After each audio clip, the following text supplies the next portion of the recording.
All right, yo, what's up, what's going on? Welcome back to episode 004. I'm here with the boys. How you guys feeling today? I am your gracious host, Quadair, and how you guys feeling today, Ty? How you feeling, Jones? Good man, Jones 100, man. We out here today. We got a lot done, got a lot shot. Yes, sir. We did some early morning shoots for y'all, getting some B-roll, just, getting the content right. You hear? Speak in the mic again. My mic. You never speak into the mic. You need to speak into the tip of the mic. Come on, pause. Come on. I'm speaking in it. No, put the tip of. Listen, the mic needs to bend in front of you like that. What the fuck are you keep trying to speak to the side of it? It can't go in front. No, stretch it out more. Yo, technical support. Thank you. Technical support. Make that reach out more, and then Shout out to Chisel by God on Instagram. Yes. So now we're getting crazier and crazier and getting bigger and bigger because we do have somebody on technical support now, and yes, he's trying to explain. You got to loosen up that part to interpret it. All right, and then tighten that. You handle it like you used to. Exactly. Jones does not know how to use the mic yet, so we're trying to teach him today. So he's got a lot to say, but if you didn't hear him the past 3 episodes, we're sorry. I've always been behind the mic. I'm never on. Yeah, if the audio, I was trying to figure out the audio, and it's because we figured out he's not speaking into the mic. So if the last couple episodes you guys couldn't barely hear him, yeah, that's why. How y'all doing? Is this clear? Is this better? Yeah. Hold on. I said, how y'all doing? There we go. Oh man, much better. Much better. You need to talk more. I know you always laid back, Mr. Cool. How you doing? It's like you gotta channel your energy right, man. You can't just be out here willy nilly just all over the place. Yeah, no, you're right about that. Listen, first of all, let's start it back, right? You now tuned into the world's most dangerous podcast. I'm here right now with two great men, two humble men. I'm your gracious host, Quadair, and we're gonna start this thing right today. How you guys feeling this Saturday morning? I'm feeling great, man. I'm doing very well. Woke up real early. Got a lot of shit done. Went out and shot some content to really, solidify the content and immerse yourself in all of it. So who directed that? I don't know. Some great young talented director that hasn't really been getting his daps or his recognition. Oh man! But I guess you're talking about me. Shout out to Quadair's Dreams, and shout out to my camera operator. Chiseled by God, Shotty, my brother, came out, helped us with the camera operations and things like that. So shout out to him. Wouldn't have been able to do it without you, bro. Thank you. It's funny how we've been trying to get other people to do it, and it wasn't because of the other people. It was probably because our schedules. And then, every time I really need something done, he comes through. So I appreciate him. He's like our Parks to Joe Budden's podcast. He's going to be our Parks, if you're familiar with that. I don't need that. Who shared that with me? All right, click the X on that for me first. But welcome back to the podcast. If you've tuned into the first, second, and third episode by now, I thank you. We thank you. Truly thank you. We love this place. This is Culture Cartel Club. If I did not say that, this is Culture Cartel Club. Triple C's, Lucky C's. Be on the lookout for a lot of stuff that's join coming the in with cartel, man. Listen, you said that last episode. We got to start dropping it. So. Join the cartel. All right, they're eventually going to be like, all right, so you said that. Join the cartel. We on Twitch right now. This is our first live stream on Twitch, first episode. We got Twitch rolling. We got Rumble coming soon. What else? We got Megaphone. Tap on it twice, you can see it. Yeah, we tapping in on all platforms. So make sure y'all stay concurrent and follow us everywhere. One thing I noticed when I went out and shot, and we was down in Kensington. If you're not familiar with Kensington, don't Google it. But Land of the Dead. Yes, Land of the Dead, and it's a sick place. I really always forget how bad the neighborhood is down here. It's crazy, right? So it's a weird thing. It's like it's one pocket that's just lawless. Then all around it, you got gentrification. Right. It's going on in a lot of cities like that. It's like they let it get as bad as they can to let the value drop as much as they can, then they build on top of it. It's crazy, man. That's been going on for ages. But hopefully everybody out Kensington and people, take care of your family, man. They get their help. All I see is ex-family members that are on the side of the road. Exactly. In Philly, they say everybody has somebody in their family on the streets of Kensington. At least one person. And that's a very sad reality. That is a shame. That's why we got something in the works that, well, one of the things that Tyler was saying is we're going to do something with that. We got something going on, hopefully very soon, that we're going to give back as much as we can to the community. We planning our first give back, the Culture Cartel Club's first give back. We thinking about doing a coat drive / food drive, something of those. So if you are any local business in the area, tap in with us. We'll be reaching out to some people, just building up a good relationship with people so we can do more and more. Looking to donate any coats. Yes. And shout out to Justice Reform. I like what they're doing for Philadelphia. They're helping out a lot of family and friends. So more of that, 2023, more giving back. Yeah, absolutely. Just changing the environment and the place that we live in. You know, there's so many, like you're saying, it's a lawless area of the city, and it's progressively just, continually getting worse and worse and worse. And it's cold as hell outside. So really though, it's getting cold. I just seen a blanket near a trash bag sitting over a vent.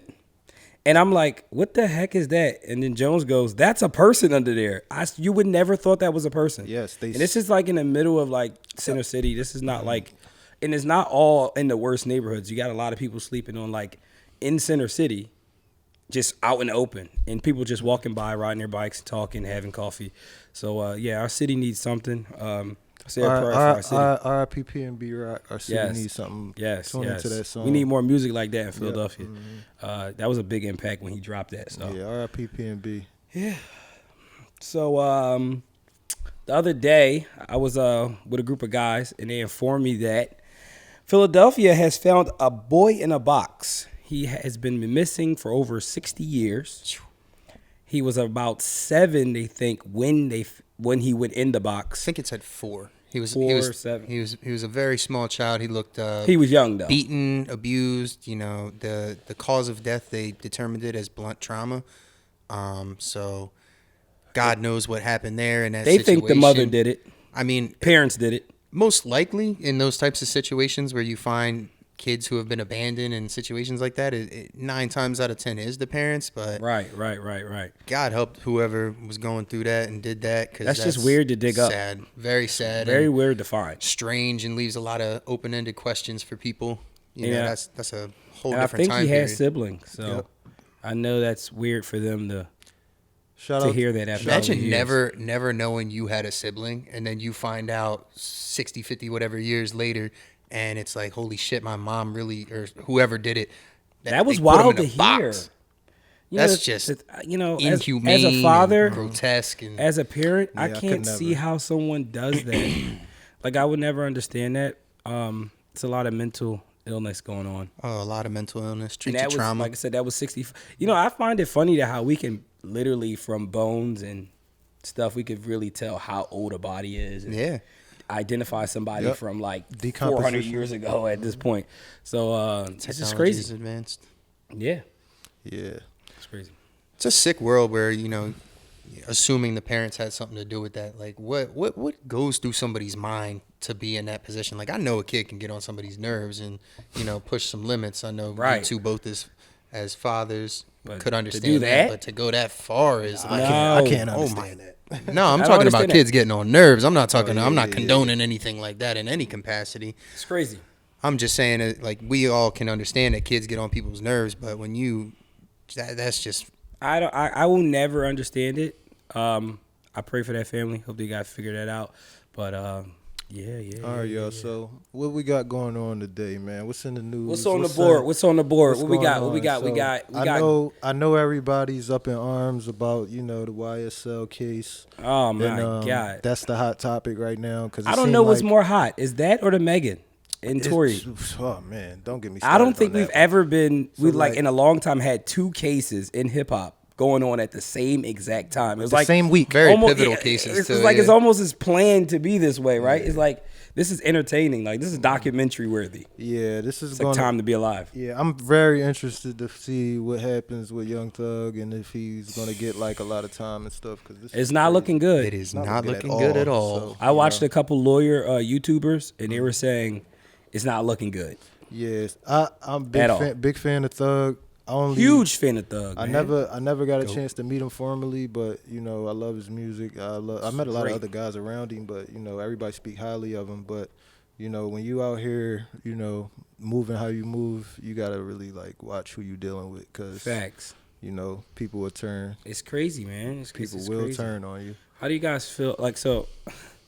I just feel like if Gunna. I just feel like as Gunna, no, not Gunna. Man, and I don't know. Like, are people making excuses for what he did? Because it's like he was the first domino to fall. But the thing is, when it's one of your favorite artists, people don't want to accept it. It's nothing to accept. You guys accepted it for 6ix9ine because he wasn't their favorite. He was already. What I'm saying demonized. is, you're gonna have to accept it. Do you think that because of the 6ix9ine, snitching and all that going on before, maybe Gunna felt a little more comfortable to put his name on absolutely paperwork? not. This was about self-interest. I think so. This was about I think so. I think he knew that it wouldn't be. See, I don't know. Think so. Hold on. I don't know if y'all. I think it's more accepting. Hold on. Because nothing's happened in the 6ix9ine. But hold on. I don't think y'all are aware of when 6ix9ine was going through his thing. Him and Gunna was beefing. Like, for sure. 6ix9ine beefs with everybody in the industry. What I'm saying is, Gunna is not sitting in jail thinking about 6ix9ine. He's thinking about himself. That. He's like, look, I gotta get out. That's not the type of time we're talking about. No, we're saying that it's more. It made it more acceptable for him to. It's snitch. like, okay, I come out. I'm a rapper. I'm rich. I just don't have to be near anyone. I'm rich enough to go on an island, drop a song. It's funny. And go about my life. Like, it's people in Dubai. It's people in Africa. Absolutely. These people don't care about that. They really don't. Absolutely. 6ix9ine still doing. He's selling out football. He doing. Yeah. He doing. Coliseums and stuff. Yeah, he's still doing numbers. I'm not saying that that he didn't think there's no consequences. Listen, this is what I'm gonna say. It's more acceptable in the culture now. This is what I'm gonna say. Of course, when you're looking at a worldview. But in America, we idolize gang culture here. We are a country of thieves. We came here. The worst people in Europe came here. It wasn't the best noble people. They sent all of the robbers, the stealers, the people they wanted to banish from Britain. They sent them here in the beginning. Our forefathers were gang members. Our forefathers was criminals. Oh yeah, the world is about taking. They came here. They murdered everybody that was already native to the land and took what was theirs. Right. This is the culture that we come from here in America. That's why some of the biggest entertaining cases, movies, things like that are all violent, gang related, crime. That's what America thrives off. It gets the most views. Yeah, that's what we like. America thrives off the negativity. So it's like every movie has something negative. Exactly. In it, so it's like it's entertaining. But we not making like artists like J. Cole the biggest thing smoking. Like we have J. Cole, but it's more of those type of artists that we not highlighting because they not soliciting the same negativity. Right. And Well, see, that's the difference for me, right? Because people know, like everybody knows around me, I don't listen to people that I don't learn from. So you ask any of my friends, like, they'll Lil Durk today, and I'm a fan of Lil Durk, but I'm gonna listen to a little bit more J. Cole. He's actually giving me some type of game to get through my day. Lil Durk J. Cole is entertaining, but Lil Durk sometimes is going somewhere that I'm not running around. And you know what I mean. So it's like that's the culture of the music, right? But he's only rapping his reality, so I don't blame him. But see, the thing for me as an everyday father that's out here going a certain way, it doesn't pertain to me as much as it would pertain to a young guy. The thing about Durk that's really turning me off from him now, and you talking to somebody who's been a fan of Durk since This Ain't What You Want, since like he's big enough to transition to that next level. Since Bang Bros, since he had a hair, like I was a big Durk fan. When you want to meet the Bang Bros? I'm ready at this point. I'm ready to see growth. Durk is like hold on. Durk is about a year older than me. That's one of the funniest songs. Hold on. Durk is about a year older than me. He got more kids than me, but he's still soliciting the same negativity that a 21-year-old would be. He's got like I'm 28. He got to mature, man. I don't care about. I'm ready to see his music mature. How do you mature from something that? Because he's been in the game about 10 years. About 10 years. So to convert from just that straight catalog of street killing, crazy. Well, I like that you said that, but it is people that like look at 21 Savage. He does that, right? But he'll also make a song with him and J. Cole that has nothing to do with that. It's just how many you got. He's talking about his life as just being right. He's talking about some different stuff, family and stuff. But what I'm trying to and Durk does that a little bit in the music. He talks about his real life, but most of his stuff is more wrapped around the gang culture, right? Oh, absolutely. And who he beefing with at the time. Exactly. I smoke you if you smoke my man and stuff and like will. that. Like it's becoming and too he much. will. And he will, bro. And he will. He will. Let bro. that be. No, real rap. You don't play with Derek. He'll get you smoked. Yeah. Well, I'm not saying that the music isn't good. What I'm saying is it's a lot of people that listen to that music, especially young people, that don't know that 90% of the rappers that do that ain't just out here shooting people, stabbing people, punching people all day, every day. You know what I mean? So we don't have that. Let's turn that a little bit so that doesn't fall. Yeah, it'll be fine. We don't have that. Shout out to the Khalil Mamoon hookah. Yeah, shout out to hookah. Oh yeah, all the hookah brands, please tap in. We love hookah. Send us some hookah. We'll review your hookah. He can't handle hookah. He's a Rookie. He's a weed smoker. This thing right here, man, best hookah brand, Khalil Mamoon, man. Mm-hmm. Best hookahs. I'm telling you. Jones always on some exclusive shit. He don't get nothing regular. Yes. You know what? I was just watching. Lord have mercy. I was just watching Joe Budden's podcast with Akon, and Akon was saying a lot of stuff that I like to hear. But he was saying, like, you guys got to come to Africa. You guys got to see, like, how we doing it over here. I can't wait. He said a lot of times that a lot of stuff you guys are struggling to do it. If you do it over there, it would be very easy for you to do it. You know what I'm sick of, though? When you speak on, like, the African stuff. Yo, it's thriving cities out there. Oh, for sure. Architecture crazy. But you wouldn't know because he said like America tries to make like Africa doesn't have anything going. South Africa is they very got wealthy. motion. Yo, they got motion. I got people. Okay, so I did a Wu-Tang tour before. I got some business partners that are all they're all of like straight African descent. Right. They're calling me like, hey, we want to open up a hypebeast store here in Cape Town or like different places. And I'm like, are they ready for that? They're like, what? Are they ready, bro? I've seen pictures and stuff of these cities and stuff like that. You never see it. You never see it. They try to sell us an image that Africa is like underdeveloped. It's not. It's only there's parts that are tremendously underdeveloped. Yeah, but obviously. But yeah, the deserts out there. Yeah. The Africa's forest. really huge. But even him, he said he has certain humongous. parts that I would never go to this part. You know what I mean? But the city is nice. You got to think about in school the globe that they show us. Right. The United States looks like it's about the same size as Africa. Do you know you can fit the United States in the continent of Africa about 3 times? Well, it's huge, bro. It's huge. The whole thing that America wants you to think is we're the number one and everything. Dumb down everyone else. Dumb down everybody's culture. We are the top dog. So that everybody tuning in from Africa, you will see a Culture Cartel Club flagship store there very soon. See, honestly, that's one of my things with this podcast that I wanted to focus on. I never wanted to be just local to my city. I want to be global, worldwide. I want to appeal to global following. You know, I want people tuning in from Thailand. I want people tuning in from Poland. You know, all over the place. You know, I want everybody to tap in. And I think that goes share. back I want y'all to share share stuff with us. What's going on in where y'all absolutely. from? What's going on in y'all cities? You know, is it anything similar to what we got going on? Do y'all got any artists that's popping? Y'all want to highlight? Like, you know. No, I love our city. I love my area, but we definitely.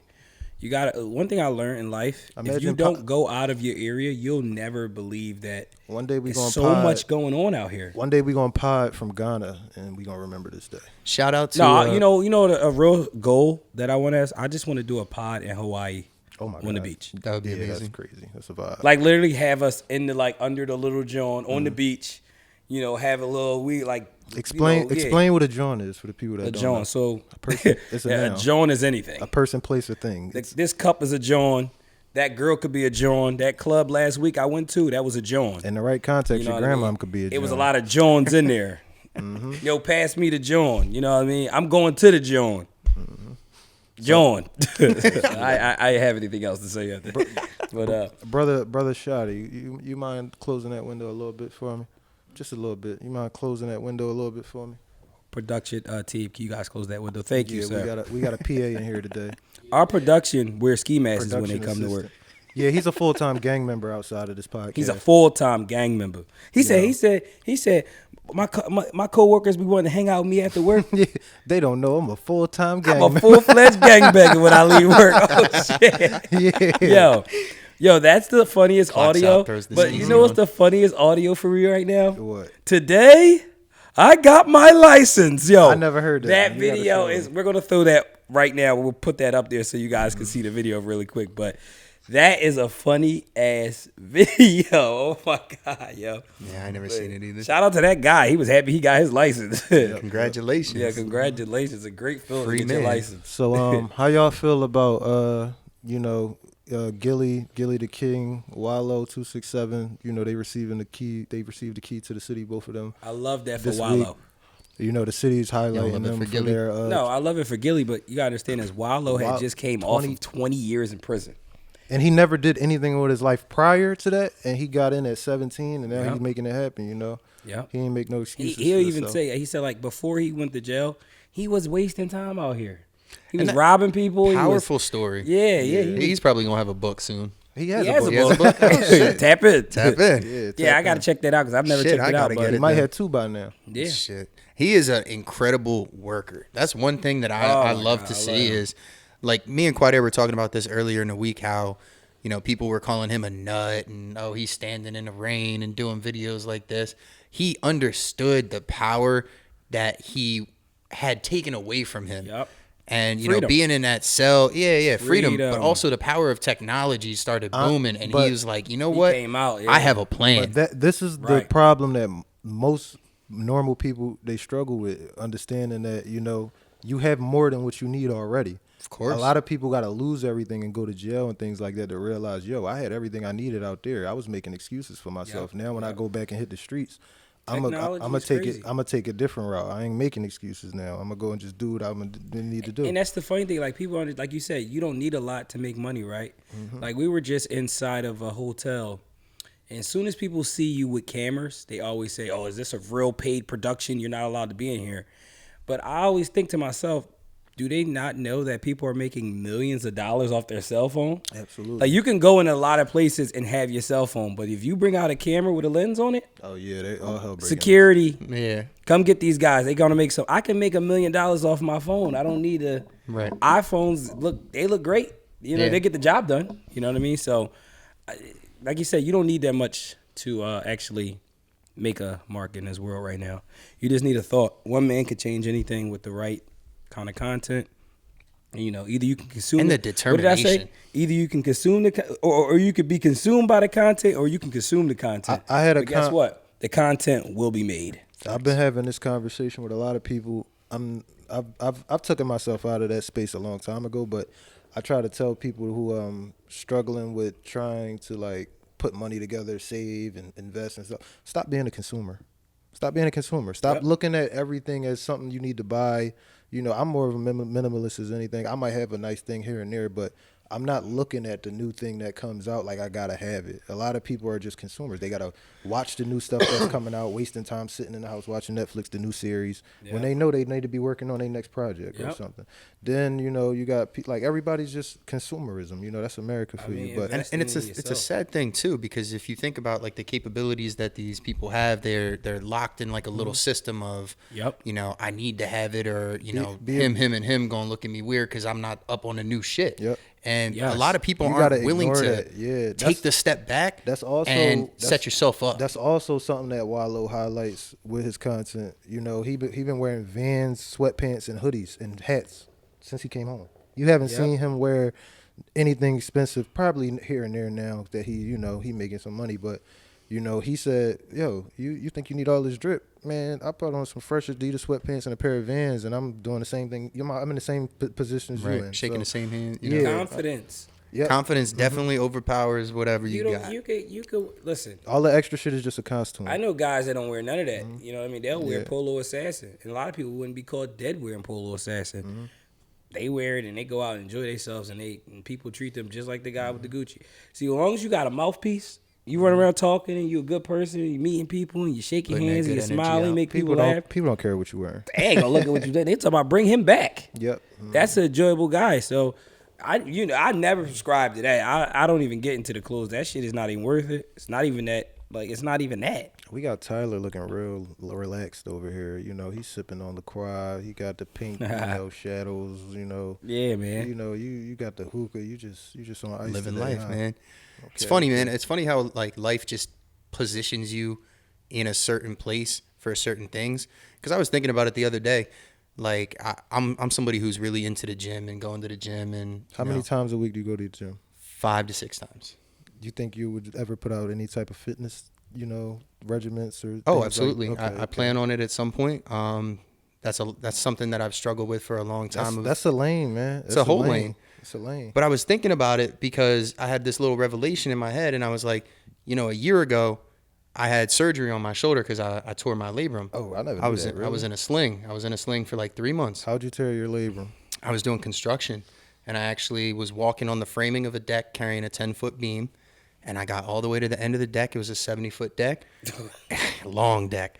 And a long fall. It was a long fall. How'd you fall off? So I was walking on the joists, and the joists are 16 inches apart. Mm-hmm. And I got to the end. I was laying out the beams because we're tying in a roof line.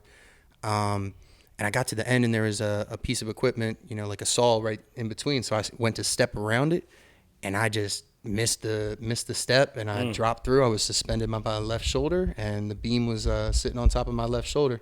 Oh, wow. So I had to roll my arm out from under it, and I fell through. Wow.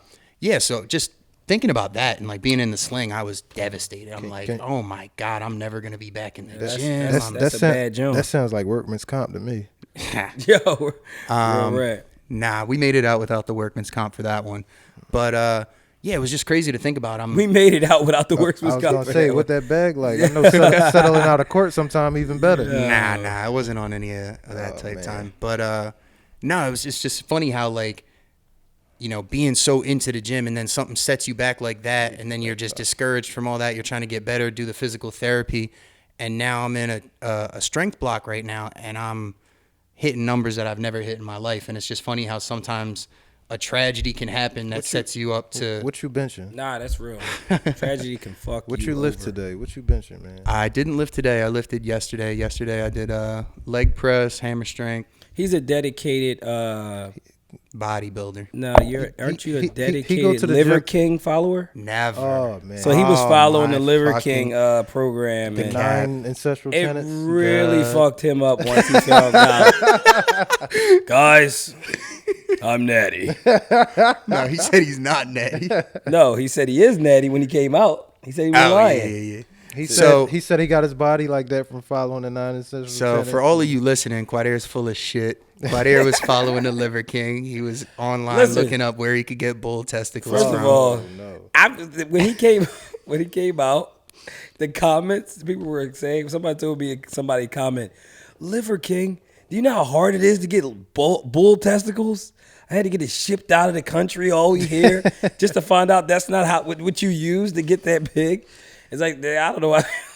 See, that's the thing that kills me is that there is a lot of false information in like the fitness, nutrition kind of space. Really, it's turning into wrestling. It's turning into entertainment. It literally is. Because you got these guys who walking around jacked and then with a protein shake in their hand and some supplements and others saying, listen, if you don't buy this and buy this, you ain't going to look like this. Oh, my God. But the thing that's so funny is people, like me and Quadir have had this conversation a lot. People will watch that and be like, fuck, I need to get on there and buy the liver pills. It's nothing different from when we were young. Remember those infomercials that used to come on real late when TV was a thing? Yeah. And they used to try to sell, remember the shake weight?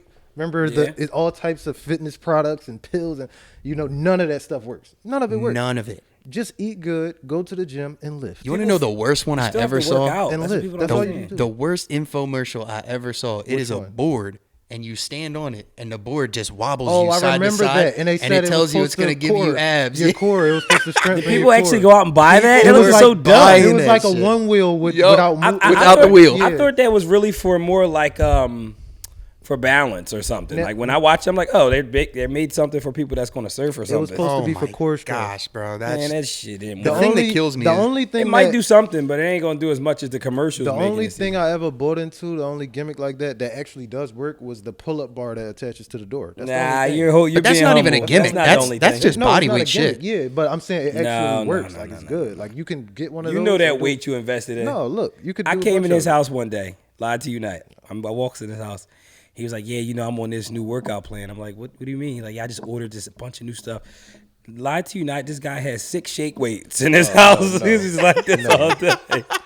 I don't got the strongest forearms. I think you need to talk about Tyler about that. He's been shaking a lot of weight. He had like 10 shake weights. Just going at it for like 5 minutes. I was like, I will never forget. I don't know. I don't think that's the way you want to go. I'll never forget the South Park episode that came out. Oh my gosh, they fucked them up with the shake weight. They put the had water, the cool down timer. They put the water in the shake weight, and it was like squirts in their face. It was like once you've done your workout, it squirts the water out on your face to cool you off.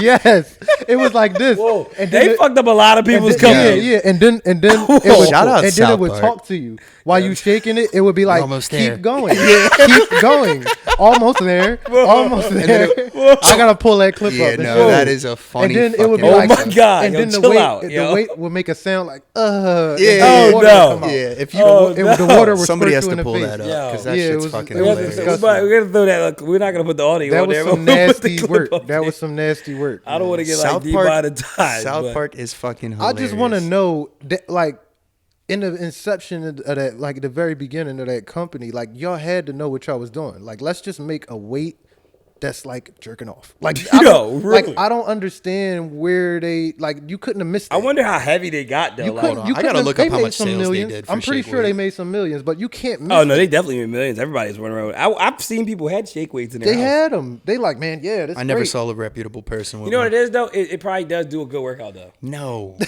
it does. No, really. If you were to do it one arm, yes, I believe it would give you some. You're tripping. Okay, you could. It's still weight. You could do something. Pause. You could do something like that. You could do something without the shake weight, the same thing. Nah. I'm just saying, like the consistency of shaking the weight until you get tired. Look, that was just crazy. See, that's why I wouldn't buy it. You can't even demonstrate without using it. Don't. You use 2 hands. Oh my gosh. Like this. Whoa, oh my god. Yo, you can't. So shake weight. Yeah. Shake weight apparently made $40 million. Oh my god. Yes, I'm not surprised. Yo, People was how much are they? They're 20 a piece, and they come in 5 pounds and 2.5 pounds for the women. Do they have a all black one? Pause. Yeah, whatever. I'm gonna send one to someone's sister. Yo, shake weight. Shout out to shake weight. Prepare for the night. Yeah. Get some training done. Send us some shake weight so we can get Jones right. Shout out to Shake Weight. We might need a sponsorship. Yeah, we need Shake Weight in here. Yo, what the hell? I take everything I said back. You guys. Sometimes I look at these things in the fitness space, and being as someone who is like, I'm very science based when it comes to fitness. Oh man. And I don't really buy into the gimmicks and things. And me and Quader have had this conversation. There's a huge rabbit hole in Tyler's backyard. Oh my god! And it says fitness right across it. Yeah, you're damn right. This guy. Nah, we don't buy into the gimmicks.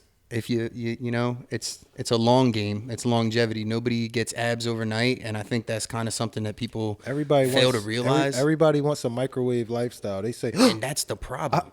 I could get big if I do this. And oh my god, I can look like Liver King if I eat bull testicles. I'm not a super gym guy, right? I go to the gym quite frequently, but in my opinion, if you want to get into the gym, and I'm not saying go buy somebody's program. You should go into the gym, pick out 3 things you want to do when you get there, and focus on those 3 things and leave.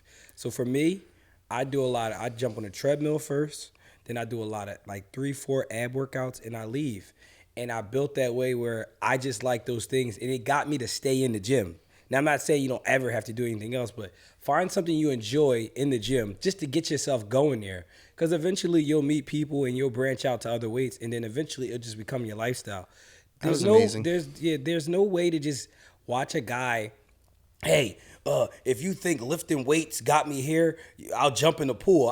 If I see that guy's advertisement again. Yo, he's spent And he's the spent biggest so con much on YouTube because ads. he thinks people like why like he makes this like he spent so much on YouTube. I've seen that ad probably 5 times a day for the last 3 months. I don't know what type of money he's bringing in. Please make a way that I could block an ad. Some ads don't pertain to me. It's crazy. So I want to be able to block it so my algorithm does not show me. I don't look up weightlifting videos ever. I don't look up how to get strong. I don't know why that pops up. He just hits me up. But yeah, he just jumps on our page and just like I'm watching filmmaking videos and he's on here talking about I'm gonna jump in the pool. Yeah, I know that's that how I got guy. this 6-pack. What? Yeah. You guys don't even know. 9 times out of 10, he probably got some work done on his stomach. Man, listen, it's a lot of gimmicks going on. How do you guys feel about that? Guys getting work done on their stomach. I don't condone it. I don't condone that shit. I don't think a man should have to do that. I don't really condone any plastic surgery. I'm unless not with any of it. Listen, in the beginning, plastic surgery was for, like, say I got into a car accident and the side of my like cheek got ripped off or something. Then they would, do what they need to do to get me back together. That was called plastic surgery. Now everybody's just doing it just for leisure. Like it's just and it's a dangerous game because people become addicted to not even body dysmorphia is real. Body dysmorphia is very fucking real. I think we all suffer from it a little bit, 100%. But I think a lot of us are getting it because we think somebody else looks better than. Yeah. Like I'm okay with how I look. I'm going to improve where I can improve, but I'm not trying to look. Everybody don't want a 6-pack. Some people want a keg. Yeah. And he's got a keg, and that's fine. His woman, I guess she likes it too. But bought it owed. That's what a guy would had a crazy ass keg. If you guys don't know what a keg is, somebody with a huge stomach, right? A guy told me one time, listen, I bought it and I own it. I love it. It's what he likes to do. He likes to knock back beer all the time, and that's just he's okay. With his body. In back in the medieval times, your stomach was a sign of status. Oh, for sure. Everybody was starving back then. Yeah, you had a stomach. You was eating. Yeah, they like, he eating good. He was living lavish. Good steak and potatoes. Go look at those kings. They was Yep. Chewing bone. Everybody. I'm full. Yep. Everybody. Now bring me in my fool to make me laugh. Yes. Fool come in. It's where's the passed out drinking wine. It's 2 minutes in, he's gone. So nobody cared about it back then. But now everybody cares. It's still rolling. Is the hookah still hitting? We might need a new coal. The hookah is hitting. I gotta teach Tyler, so you gotta rotate the coals. What's going on with our PA, man? Our intern for production. Our intern is falling asleep. Chick-fil-A put him down. Yo, shout out to Chick-fil-A, but y'all food is getting nasty. I said it. Yo, I dislike Chick-fil-A so much now. Why, bro? I don't like it. It sucks. I wouldn't go. Why does it taste the same every time you go there?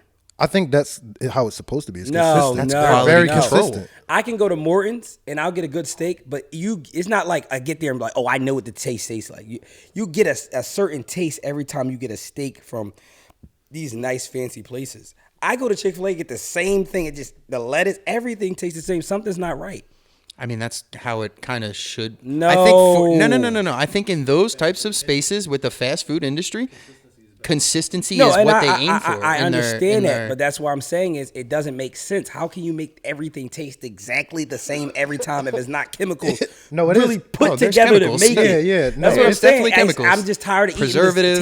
I've been having this conversation with Quadir since I probably was 15. I asked him a long time ago. I said, bro, how many chickens do you think? Oh man, here we go. Oh my God, here goes. All of the chicken you're eating is GMO. Before we go into this, wait, it's genetically modified. These guys have been going back and forth about the markets and the food industry is crazy. So I'm gonna sit back and just let you guys go at this for honestly, 5 minutes. I'm very, very afraid to speak on this stuff, man, because the FDA doesn't play. They don't play. I don't think they're worried about you. Do you know? Listen, I don't know what they're worried about. Listen, but you don't want to mess with the FDA. They blow up farms. They do all types of crazy stuff. They got tactics, man. Listen, oh, for sure. I believe that. It's a money play. It's a money grab.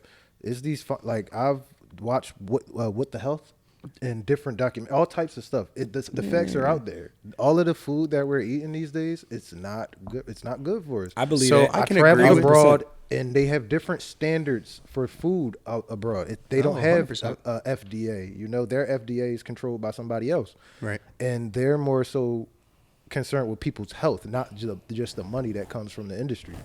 Like go to London. Man, they got people in pocket too. Go to London, go to the supermarket, and go pick up a chicken breast. It'll be significantly smaller than an American chicken breast. Well, see, I actually did watch something on the chickens, because you were saying that there's no way that there is enough chickens. No, it's not that. I'm saying that the chicken that we're eating is genetically modified cloned chicken. It's not naturally raised, farm-raised chicken. That's what he's trying to say. I'm not 100% certain. I'm 100% certain. Oh, okay, well, I'm a chime in.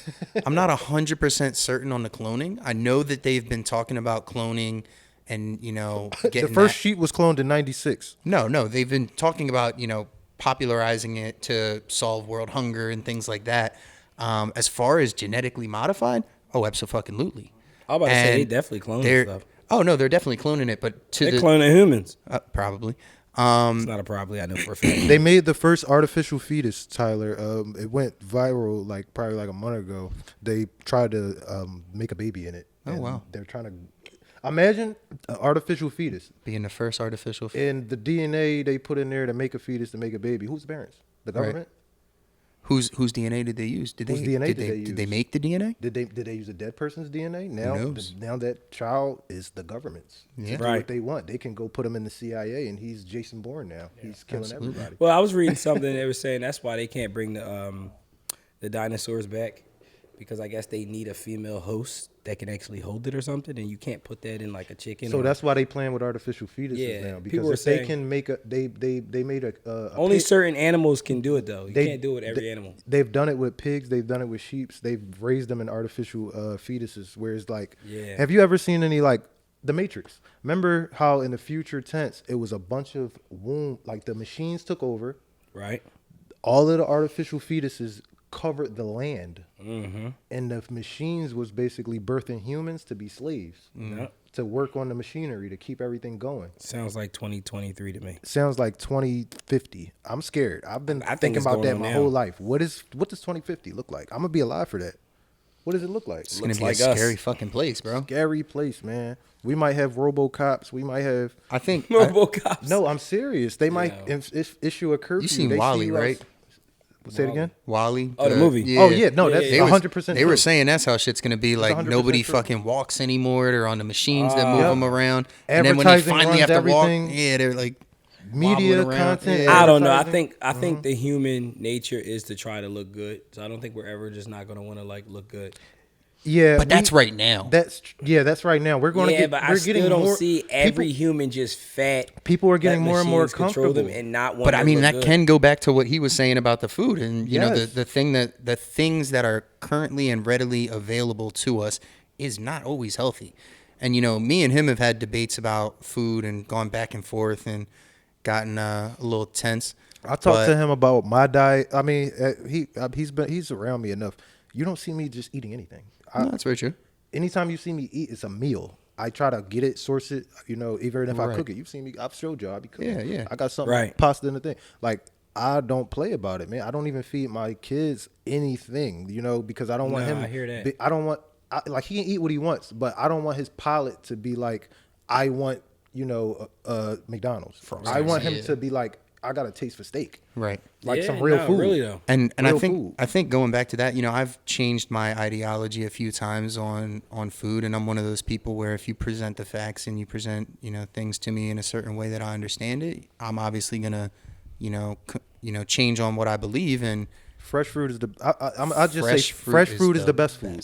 I tell everybody this. Eat all of the as close as you can to the source. As close as you can to get fresh fruit farm to table, and then all of the outside stuff that's in the world in moderation. It's okay to have a Chick-fil-A sandwich maybe once every month or 2 weeks or 3 weeks, but don't start going there 2-3 times. And that's the problem is people consume and want things so quick. And I understand because when like you said, you be cooking, I cook too. But bro, sometimes you throw down in the kitchen and then you're like, in the sink right now, man. I gotta clean that shit up, and that's the worst part. So I understand why people are like, honestly, that's why It's the time aspect. Well, that's why you got to get your life on a schedule, because a lot of times when you don't have a schedule when you eat, that's why I'm on the road. When you wake up, you be like, damn, it's 9:00 and I don't feel like cooking something. Let me just order some food. I want to be on the road to financial freedom, so. You know, my wife or whoever is, you know, the caretaker of my household and my children. she don't really have to do too much for as like, the outside world. She can just focus on, hey, get us the proper nutrients and food. Make sure you go into the right supermarkets and stuff. Make sure we got good food to eat in this house. You know what I mean? Absolutely. Because it costs. It costs. That's the problem. And that's the number one step for health. The cost. The cost is a big thing, but I'm talking about like to maintain your health and stay healthy. A lot of people don't got that eating money. close to the source.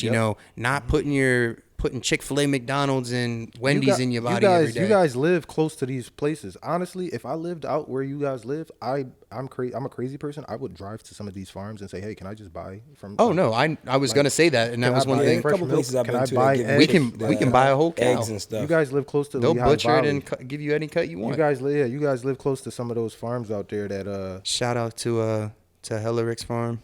Okay, I heard some good before, shit. Yeah. I know a couple farms we go to. Actually, I went to a farm, and it kind of scared me. Yeah, because the farm I went to. What kind of farm? It's it's different farms. I don't know what kind Factory of farm. I'm not a farm guy. I went to a farm. Nah, there's like a small. No, this is the thing about farming. I was looking into it. I just want to speak on this one thing with farming. Because Rick Ross, I don't know if you remember, Rick Ross, like a couple months ago, he just bought a whole bunch of acres. But with the farming, the government, so if I was to just open a farm, the government will be hounding me to give me money because they want to control the farm. Right. And there's a lot of farmers who are not turning that money down because it's like if the FDA is saying, hey, I'm going to just buy your farm from you, I'm basically leasing a farm from you, continue to grow, you have a full-time job and cultivate all of the animals and everything, and we're going to send you a check for like $300,000 a month. And the farmers are like, why would I turn that down? But now they're just basically working for the FDA and all of the regulations that the FDA has given them to do what they need to do on the farm. Now it's messing up the food. But the farmers are like, if I don't do this, my family won't eat. Well, a lot of farms are I need the money. Extremely dirty. Yes, that's true too. And the reason why I was saying I was scared, I went to a farm that I was at.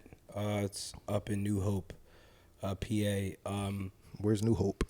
This is up near Frenchtown, New Jersey. Wrightstown and Washington Crossing and things like that, right? So, but I went up there to this farm, and I don't think this is like a government farm. It's a small farm. But they sell food to the local people, and I went in where the cows are, and it was like shit and piss everywhere. And I was like, yo, like, how long do these cows last for? Because I was just interested in how long, cows usually live for. You're talking about the facilities they stay in? Yes, okay. Yes. The facility they stay in. It was so dirty. So I asked him, like, how long do these cows, like, live for? That's how the chickens are, man. And you know what he said? He said, in these conditions, these cows don't live long at all.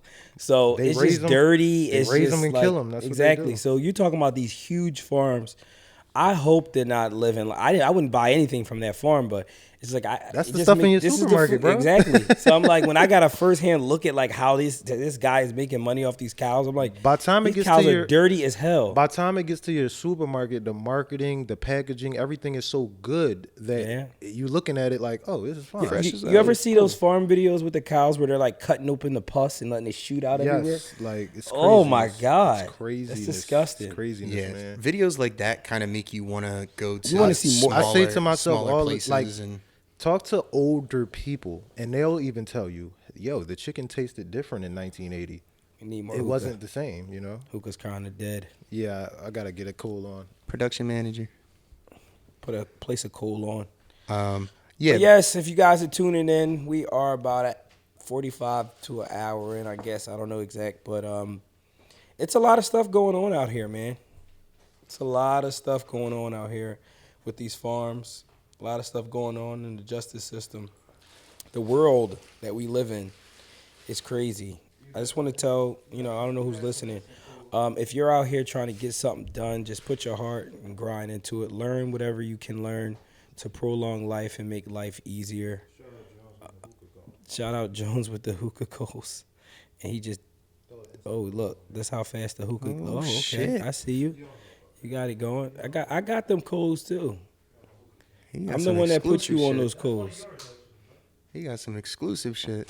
You said what? Nah, but going back to what you said about the farms and everything, and I think that's just like the start. Like once you really start taking care of your body and, monitoring what you put in your body, you start feeling like you got more energy. You can do more things. You just don't feel, I don't know. It's like interesting. Like if I being someone who was like at least 300 pounds back in the day, I used to eat like shit, man. I'm talking Burger King, McDonald's, all sorts of. I used to look at you like, this guy is a garbage disposal. So guys, I'm like, no, I'm fucking with you. With the Culture Cartel Club, you know, we all got our roles. I find myself more in the how could I say this? The social media manager, I could say. Close. You know, we all work on that, but yes, our role is I want to spearhead that. That's what So I'm on Twitch right now. Shout out to Scully Kowalski 15. Shout out to Scully Kowalski. He's in the chat right now. He's on. Hold on. Is it Skulikowski? Skulikowski. Shout out Shane. Shout out Shane. Who's Shane? Shane was actually going to be a part of a movie that Quad Air was shooting.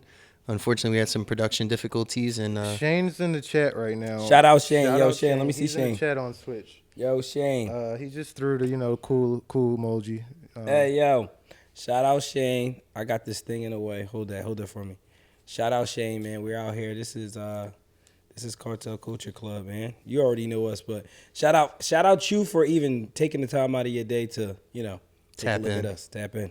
So yeah, I'm like I said, this Twitch thing, we want to make it a vibe. We're gonna stay consistent on Twitch. But like I said, anything y'all want to talk about, we love to get y'all in the chat and just drop some stuff on there. Yes. Ask us what we feel about certain topics, what's going on out here in the world. Yes.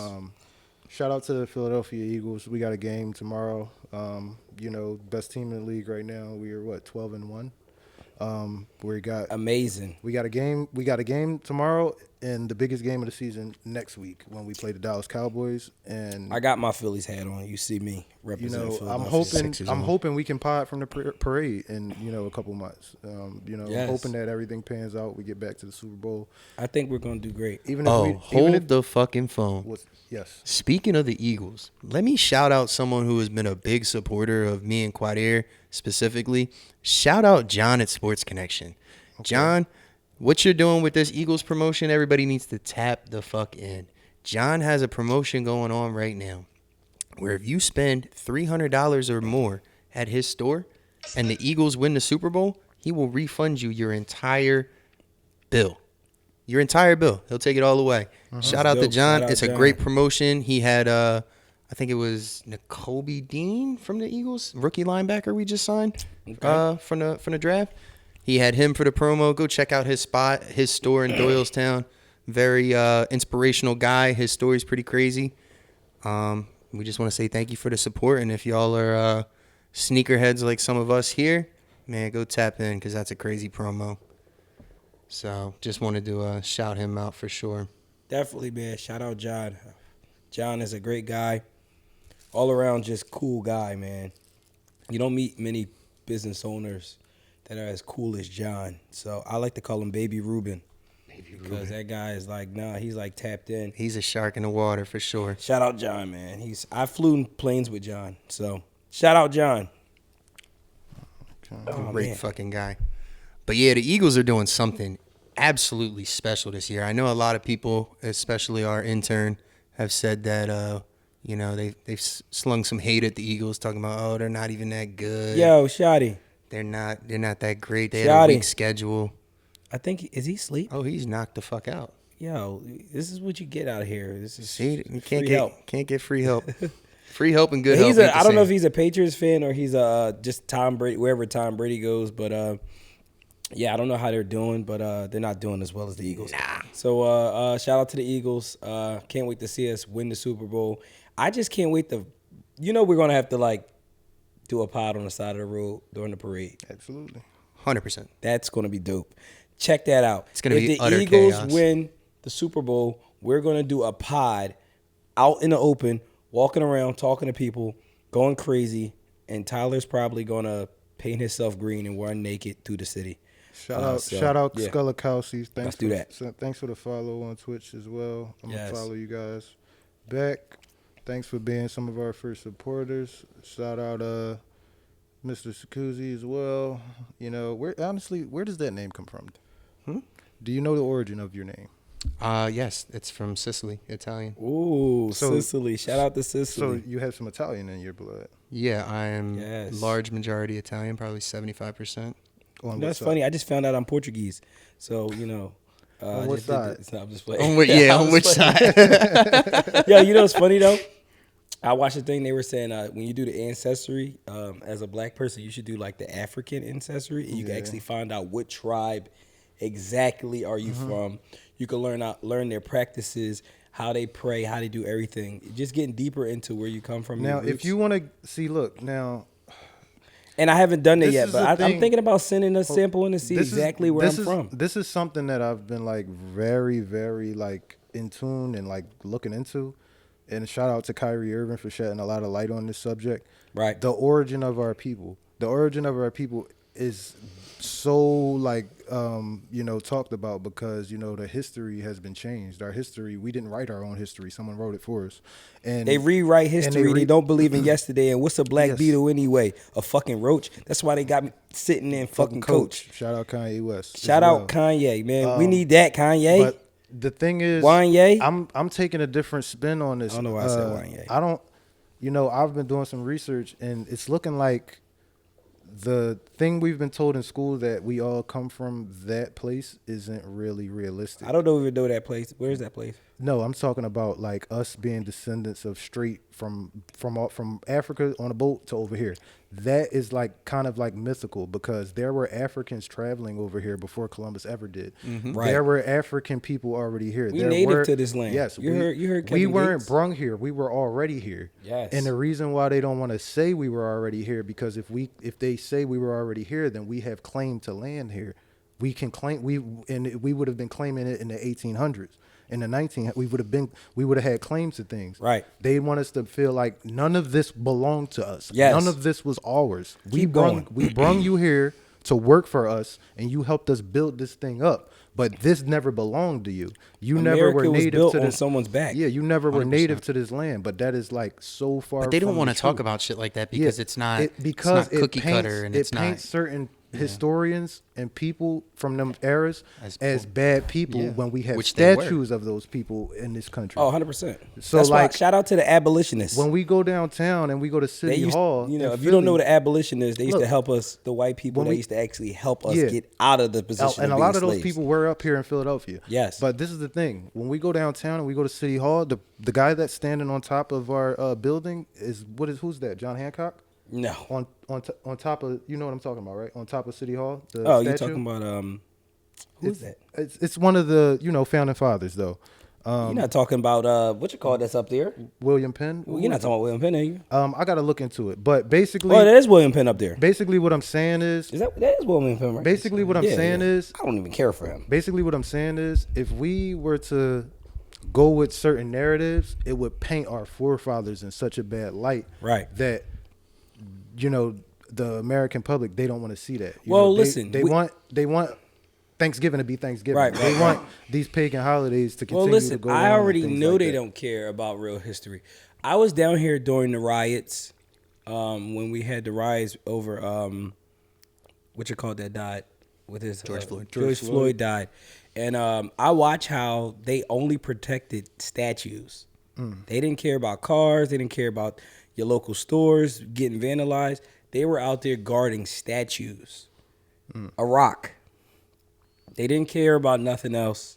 Oh, that's true. You know what I mean? They didn't care about no one. The cars being flipped over, cop cars being set on fire. That shit was crazy, man. Oh my god, that was a time to be alive. Stores I'm being glad I went down broken into, and everybody had something for sale for the low now because they got it out of Best Buy. And oh my god, shit was treacherous, crazy. It was a time. I think we got to get past that. Oh, absolutely. It's like anything that you use too much, it just doesn't mean anything anymore. We got to stop vandalizing everything because we're mad. It's other ways. And that's another thing that kills me is like, I understand frustration. I understand, feeling voiceless and not having a spot or, not being heard, and things need to change because they do need to change. And change is something shout out Big Ryan, my man Ryan. He's a part of the, also I also do, how could I say this? I'm a part of the team at 524 Studio. We've been around for about 2.5 years now. Shout out 524 Studio. We got some of our guys coming in, just to show love to the pod and things like that. So They're not getting on. I'm gonna go downstairs and grab him. We're gonna charge $1,000 for appearance. So if anybody wants to hop on the pod, you gotta give Quad Air $1,000. Only Quad Air. Only Quad Air. I'm gonna give Tyler and them a little cut. You guys have a membership for a month. You have to renew that membership. But yeah, join the club, man.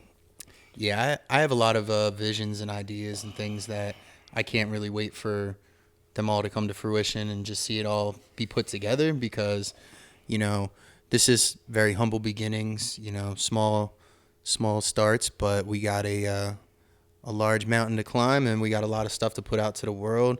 Yes, and sir. There will be memberships. There will be exclusive content. There will be. Yo, fill this up really quick. Go ahead. I hear you talking. There will be a lot of good Chick-fil-A, things that we're gonna do. The rest of it in that Chick-fil-A cup. So, look at me talking about Chick-fil-A. Now I'm talking about fill up. The lemonade's good. Yeah, I don't do the Chick-fil-A slander.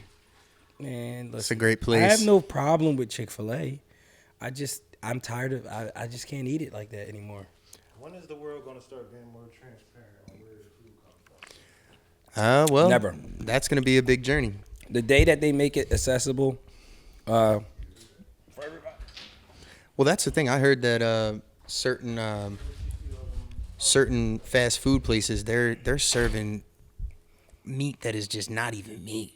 Like the quality of it is just getting bad. Disgusting. Like I heard Taco Bell. I've heard rumors that Taco Bell is so low grade that they can't even identify the DNA of what animal it came from. Ew. That's disgusting. You know, it's funny. I've read like McDonald's fries has like 19 different ingredients in the fries. That's a lot of different things into a potato with salt. Yeah, I mean, well, you got to think about it. When you're a mass globally produced food item, right? You have to be able to be in the freezer for 6 months to a year type shit, and then it has to be able to be sitting in the fryer under the fry light and just stay good for hours. Yep, so when you're creating types of things like that, there's so many chemicals that go into it just to keep it, you know, quote unquote fresh when it was never fresh to fucking begin with, because they ain't back there fucking slicing potatoes and frying up fries. What's going on, man? Not every day. What's going on, man? How you doing? Shout out my man Ryan. You know, we got some special guests in here today. Thanks for visiting the pod conversation. Love the support. But yeah, you know, you gotta watch. It's a million things going on in the food industry. It's getting crazy out there. You gotta just start making your own meals, man. Start cutting your own onions and putting the time in to make your own food. Then you know what's going in it. Can't complain about it if you're not gonna try to change it. So no, absolutely. So if anybody wants to tap in, I do slight nutrition counseling, personal training, and yeah, I'd love to work with you. So hit me up. Definitely get you right. Get you eating close to the source and learning about your macronutrients and how to stay healthy. Tap in. Micro, macro. Micro and macro. Do you know the difference? Explain. Go on that. Let me see. So your macronutrients is your protein, your fats, and your carbohydrates. Your micronutrients are like potassium, vitamin C, magnesium, all the, you know, minerals and essential vitamins you need to exist. A lot of people will tell you the macronutrients are the most important, you know, managing your proteins, your carbs, and your fats, just because they play such a pivotal role in your body. You know, your protein is how you feed your muscles and help your muscles grow. Your carbohydrates is how your body energizes yourself. So if you see people in the gym eating Sour Patch Kids, it's because that's quickly digestible carbohydrates. I always wondered, like, because I see guys when I go in the gym sometimes, they be like stuffing down Rice Krispie treats and stuff. Yep. I don't know what the fuck they doing. So they do that because they probably have a hard workout and it requires a lot of like energy from them. Right. So if you're eating, sugar is a very easily broken down carbohydrate that turns into glycogen in your body. So is it that quick? Like, yeah, very quick. A lot of people swear by it. For some reason, like if eating something that's like super sugary or super fatty right before the gym gives you like an insane muscle pump. Like your muscles will just feel very full and pumped up for no fucking reason. Man, and this is why people need somebody, because like I don't know nothing about none of that. So you kind of need somebody that's going to tell you how to treat your body. Absolutely. And so much stuff goes on. Me myself, even being a personal trainer and somebody who coaches and does that, I also hire a coach and have somebody who keeps me accountable, because, you know, it's easy to tell the other person because you're the outside looking in, like, hey, we need to change this. You're doing too much of this, and you might have had so much of this. But when it's yourself, you try to change too many things and make too many decisions, and that's why it's good to have somebody who, you know, keeps you in check and has the checks and balances, and is like, hey, like, you wouldn't do that for your client. It's worth the investment if you have the money. Oh, absolutely. If you don't have the money, just do the research and, you know, try to figure out. But you do need somebody to help you, you know, out with what you're eating and stuff, because a lot of people go to the gyms like we were just talking about and want improvement, but it's not just the gym. You got to know what you're eating. So the gym is like a whole lifestyle thing for me. I feel like a lot of people, they get the resolutioner thing in them. They're like, January 1st, let me sign up for the gym. I'm going to change my whole life now. And then 3 months later, they're like, man, fuck I hate that. shit. That's the worst time to go to the gym. It's like overly populated right now. Yeah. I got to go like 5 a.m. I understand what y'all saying, but I understand what y'all saying completely. Some people, that's a good question. They don't have the motivation. They don't have the motivation, so they try to find it within the New Year celebration. That's another thing I wanted to talk about. I don't think that's a terrible thing, but it's just something that, you know, it's human nature. I feel like New Year, new me. Yeah, because that's the culture of the country saying. Even if we're not going to the gym, you still feel like that. New Year, new me. It's something I'm gonna do this year different than I did. Yeah, absolutely. You know, so that's what people go through. But I just hate, like you said, it'll be like this big boom in the beginning of the year, and then you know they fall off. And then by this time when the year circles around, the gym's empty. You want to know my theory as to why they just give up? Is because it's the new year, new me, like you said. They get real charged up, like, yeah, I'm making all these I'm going 7 days a week. Fuck it, I'll go 8 if I could. And then they burn out in 2 weeks or hurt themselves, and they're like, fuck, I didn't have abs in the first 2 weeks. And you're like, well, you really just got to find one day and just stick with that and build on that. Especially if you've never been to the gym. I was having a conversation with Quad Air this week. People don't want to embrace the journey. Everything is a journey. That's very true. It's nothing that's fast. Like, everything's a journey. And the journey never ends. Sometimes you could get some success in your journey fast, but the journey still isn't over. Right. You know, you still got to keep going, even with success. Mm-hmm. So it's like people will be looking for some type of fulfillment, and you know, you're not going to talk to anybody that's like really got motion out here, that's really moving around, making money, even not just making money, just accomplishing goals for themselves, even if it's just school. Like, once you accomplish whatever you was looking at, it's like, what's next? Right. You know what I mean? Like, the journey isn't ever over. Like, you know, you're never just going to wake up one day like, I got everything. My life feels fulfilled. My fitness, it's always going to be something. The blessing is in the journey, man. And I think that's why the gym is so like relatable to life, because it's a you versus you type of thing. Like, you hold yourself accountable, and you're the person who, you know, like you said, motivation is cool and all, but discipline is going to beat the motivation 100 times over. Yeah. You can have the motivation and you might hit that gym for a week, but then you're like, yeah, I fell off, but you know you felt better doing it. Well, that's why successful people tell you need a routine. Yeah, absolutely. You can't just like wake up and just like do whatever. Like, I've always told, if you don't know what you're doing tomorrow, you already missed the day. So you have to know what you're doing. Like, for me, I know every Monday I go to the gym and then I do a lot of my reading with my books and I go to myself. So that's your routine? Guaranteed day I go to the gym. That's your routine? So even if I don't go to the gym for the rest of the week, which I do, but that's a number one day I make sure I go. See, I'm not an avid gym goer, but we'll change that. I do. No, I don't have a problem. You need to put some weight on, buddy. Stop it. Listen, I don't have a problem with the gym at all, but it's like I take care of myself in other ways so I don't have to like feel like just a fat fuck. Well, you might just be. Some people are going for healthy, and then some people are trying to look a certain way, right? Heart health, exactly. Things like that. Some people want the 6-pack, so it's like it's all what you want, but you definitely need a routine to stay on task, and a routine will help you out, man. Some people, when they get off their routine, they go crazy, and that's kind of where I found myself, because I'd go through. Shout out Twitch, man. They're showing us a lot of love. We went live today for the first time. We went live today on Twitch, 2 hours, 7 minutes today.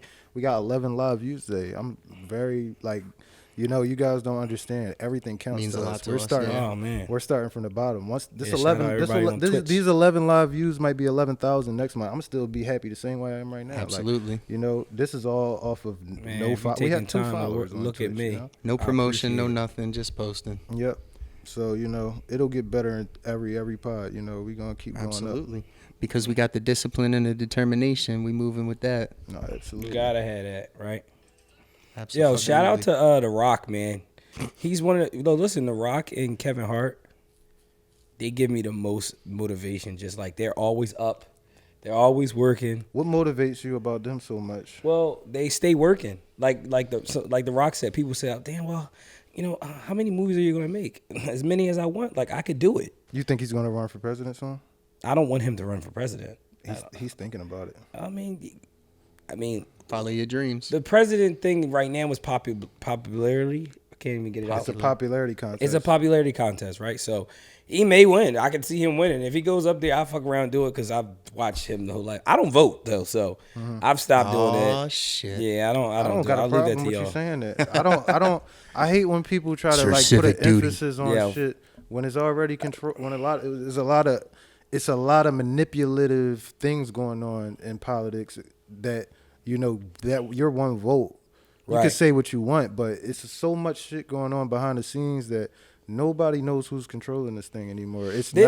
Didn't Trump win with votes and then he lost? Yeah, it was like I think he won the popular vote, but not the electoral college. So that's vote. What I'm saying. I just don't understand it. Okay, he got the most votes, but the other guy, he got the most votes in the states that matter. So are you telling me my state doesn't matter? Right. Everybody should be one. Like, why is the electoral Florida? We don't have but hold on, the electoral college votes. Amount of states? Hold on, the electoral 52, college votes. 53.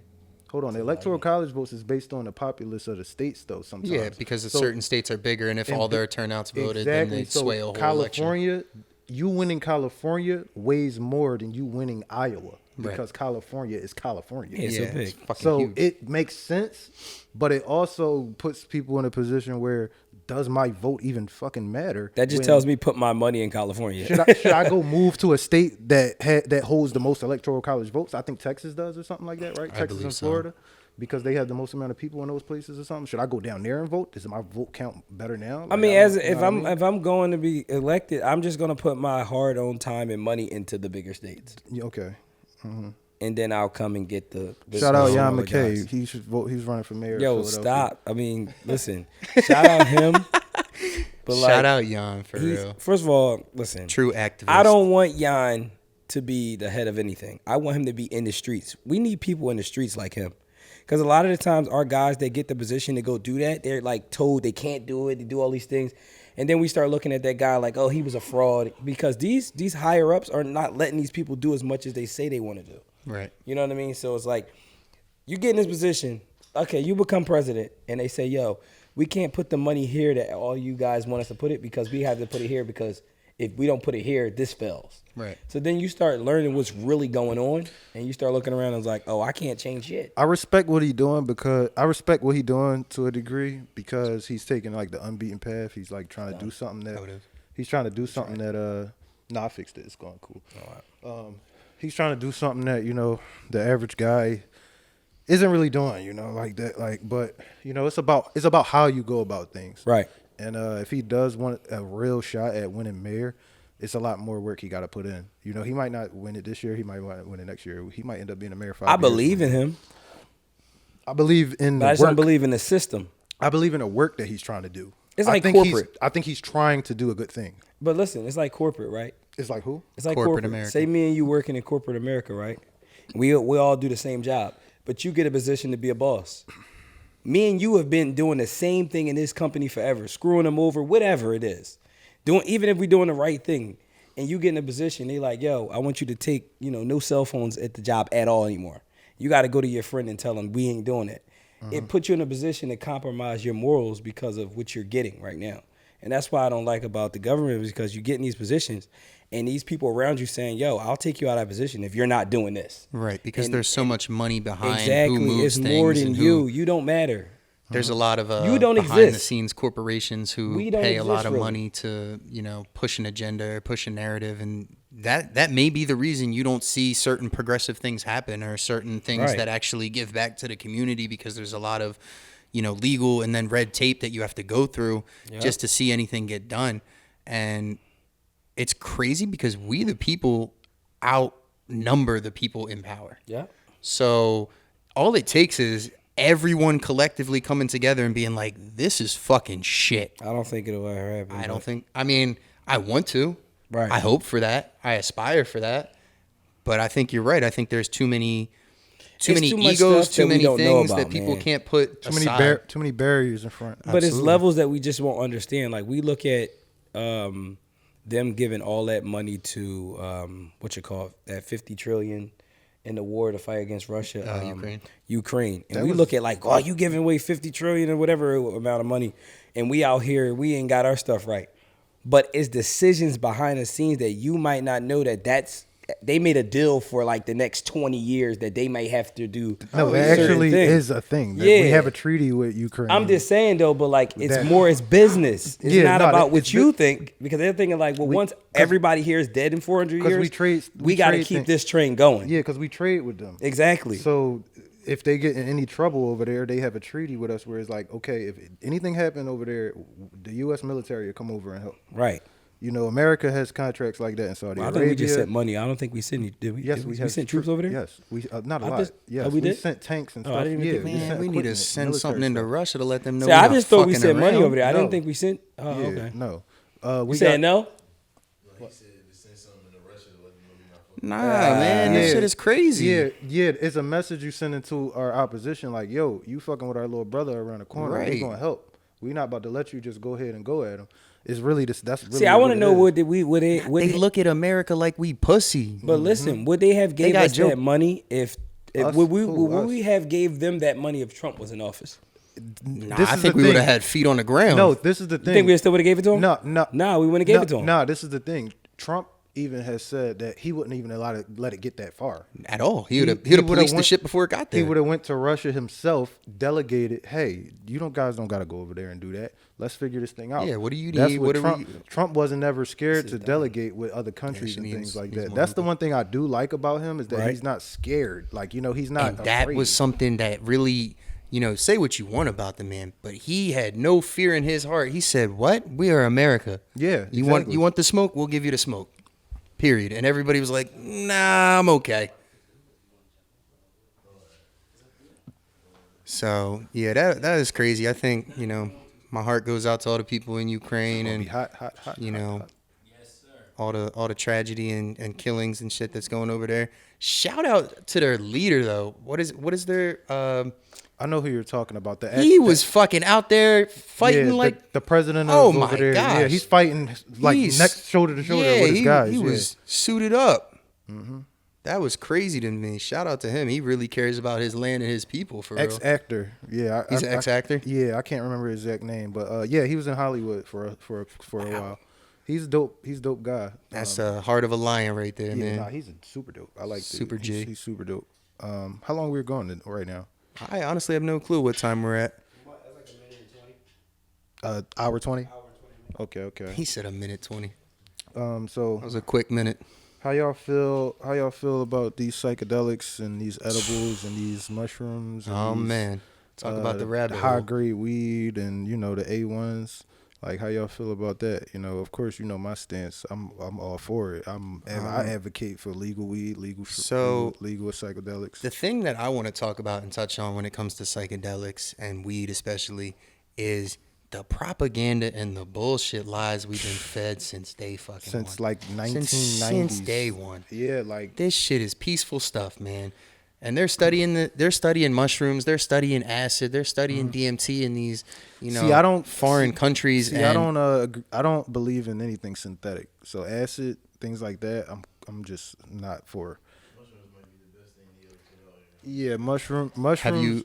It's proven in history that mushrooms have been used throughout eons. Man. Have you heard this theory that was the missing link on how humans developed? I heard over time. I heard that because they say the Aztecs and the Mayans, they had rituals where shamans would smoke different things and eat different things, and they would go into these states of consciousness where they figuring other things out, problems they having in society, and that was something that helped develop our the frontal lobe or something like that. They saying like it's a link where in human history where we started experimenting with eating those things, and it was opening up our brains to more things and making us more creative. Believe that.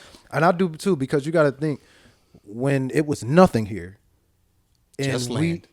As humans, that's our number one like our thing that we have that makes us so different is our consciousness and the fact that we can create. Yeah, absolutely. We're creative. So when there was nothing and there was no, and thought wasn't really prevalent, the only thing that could get you there probably was a shroom that you ate in the forest by mistake. And you're seeing the shit from another perspective that you couldn't even imagine. Like, so I can only imagine, like, you're seeing some crazy shit. And after that, you come down off your high and you're like, man, I think we should build something that looks like a triangle and we can like live in it. And people are looking at you like, what? Are you a wizard? What are you talking about? And then they fucking start building it. And that's like the human experience. Holy shit, he was onto it. That's the human experience. Like, they thought the guy that created the first wheel, they thought he was like a freaking wizard. They're like, dude, you're... Sorcery. Yeah, sorcery. Like, a lot of people have got killed too. And like hung and all types of things. They were burning women at the stake because they thought they were witches and shit. Yeah, for practicing different things, you know. But I think that is some truth to all of that right there. I wholeheartedly agree, and I feel like they make these things Schedule 1 narcotics. And honestly, I really think it's to limit the human mind. They want to keep us absolutely. in a box. They don't want us free thinking. Because if you're free thinking and can't be controlled. Like we're just talking about how we the people share the majority over the people of power. Mm-hmm. So if we all become conscious and we're all taking, we're going to look psychedelics and we're looking like, what the fuck is going on? Wait a second, they got a Monopoly board out here and we didn't know we were playing. I put one of my jobs on this. Okay. Yeah, like, because people are, I talk about this a lot of the time too. When the last time we had a revolution? When the last time people rose up and revolted? It hasn't, you know why it has been so long? Because they've dumbed our brains down. They've put us in a system, and now it's just a bunch of people running in a rat race. We're in the simulation, man. You got to break the matrix. I ain't breaking the matrix, but I'm going to do a bunch of mushrooms. Oh, yeah, stay tuned to the episode. I'm going to smoke some weed, take a couple shots of tequila, mushrooms, acid, and PCP. We're going to see how long I survive. Shout out Andrew. Shout out Andrew Tate. Shout out Andrew Tate. I'm thinking about going on Twitch and just going on a freaking weed binge and just trying to see as you know what I want to shout out? What? Shout out to Bull Kai. He said his goal is to do a Twitch live stream for 30 days. That without ever turning it off. He said, well, hopefully without. He said he's going to eat, sleep, drink. He's going to just go throughout his day. But you can do that on Twitch because you can go from the computer to the phone and you can go back. All you got to do is... But look how the culture of content changing. I remember people were doing the 30-day vlog challenge. Yep. Mm-hmm.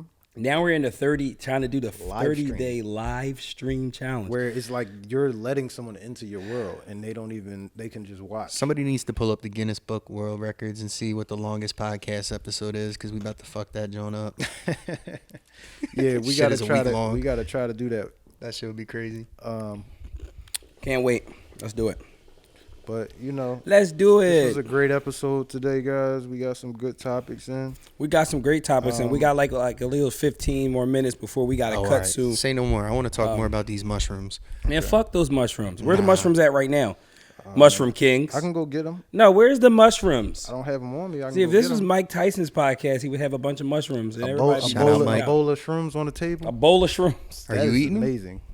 Am I? No. So if Mike Tyson comes on a podcast and he offer you a bite of a shroom if Mike Tyson asked me to do mushrooms with him, I would say hell fucking no. I'm eating. I think I would end up fighting Mike Tyson. No, you're not. You're not. I would advise you. Your brain. I would dip that on mushrooms. Your brain won't even. You're not doing nothing to me. No, I'm not fighting. Man, that sparks another one that we was talking about. See, the longest live stream was 624 hours and 37 minutes. Oh, 624 hours. How long? Go to Google and convert that to days. Yeah, that's fucking. Go to Google and put hours converted to days. 624 hours was the longest live stream. That's 26 days. Almost a month. Okay, yeah. So that's why Kai wants to do it. He'll break the record with 30 days. Oh yeah, we're coming for him. Yeah, that's crazy. 30-day live stream. Yo, shout out to Kai. I hope you get that goal. I can't wait to see it. You know what's crazy? I don't think I'm gonna watch it that long, but I'll be tuning in and out. Kanye West did it kind of. He didn't do it that long, but when he was doing a concert, maybe he was like live streaming him sleeping in the cell and all that. Oh, you're talking? Yeah, not the cell. He was sleeping in the. It was like stadium. Built like a cell. He was in a stadium. He was but he was like the cell. The room was like concrete walls, and he was sleeping on a cot. You ever been in the Sixers? Yeah, it's a stadium. Yeah. That's how it's built. But I'm just saying the room he was in, that he was sleeping in, it looks like a cell block. It was like a little ass. It wasn't big at all. and he was like sleeping on the floor and shit with a bulletproof vest. That guy is. Oh yeah, and shot out this. I know you're probably. This is like kind of like breaking news, but Deion Sanders today was his last game at Jackson State for the championship game that they're playing for the bowl game they're in. Is it going right now? Yeah, it's probably Saturday college football. I need to watch that game. But it's a clip out of him like he's really like he's crying and he's really like sad about taking on that Colorado opportunity, but. Honestly, I feel like change is always scary. So. Yeah, I feel like the Colorado opportunity was more for his family than it was for him. People looking at it thinking it was a selfish move, but he just took his son to a D1 level program. Now his son is going to get drafted. He's going to be in the NFL. I don't understand the backlash. I know we kind of talked about that before, but I don't understand the backlash. And his other son, Shiloh, he can't transfer, but he'll also more than likely be in the draft because he was a star. He was a star out there. They're both stars. He's the closest thing to Deion. I think they were going regardless because of the connections. Kind of, bro, but people really put that against you, the competition you play in college. It matters. If you went to Northern Iowa and then somebody went to USC, you could put up the identical numbers. The guy who went to USC is going to get drafted higher than the guy who went to Northern Iowa. It's like a fraternity. You can put up the exact but it's the competition. But listen, that they're playing. That stuff matters of where you go. Your connections matter to where you go. It's like film school. They used to say, you don't just go to film school for the equipment anymore. It's the connection. Steven Spielberg might walk down your hallway and give you a $10,000 grant to shoot a movie. And shout out to you don't get that in a little school. Like today we went down 19th and Arch to the new Comcast Center in Philly, newly built, one of the biggest, best new constructions in Philly. Yeah, that was nice. Beautiful site. Great architecture. Beautiful site. And we just were on the first floor. They have a Four Seasons hotel on the top level, and it has like an infinity pool that's like outside, but you're like 20 feet high. But shout out to Steven Spielberg for putting a planetarium type movie exhibit in there. Yeah. And it's like a little theater, but it's like made like it's like a big an golf immersive ball. sphere. It looks like a huge golf ball. It does. Yeah. That's basically what it is. It's a beautiful site.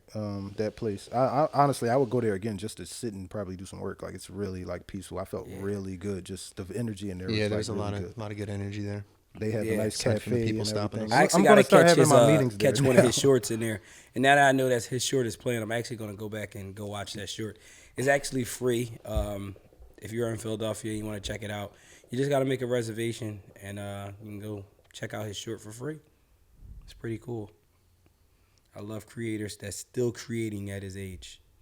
When he can be sitting back on the island sipping mojitos, getting his back rubbed, getting massages, feet up. I think that's kind of like something when you get into a space of creating, it's a passion. Like it's not for money anymore. It's like I'm here to leave my mark and leave my legacy on the world. Yeah. So I'm going to continually create. And, I've done so many things and seen so many things and been in, so many conversations for different movies that now I have, ideas about movies that, were inspired based off that. But that's why it makes it weird when you hear like artists say, oh yeah, by 40, I won't be dropping no music.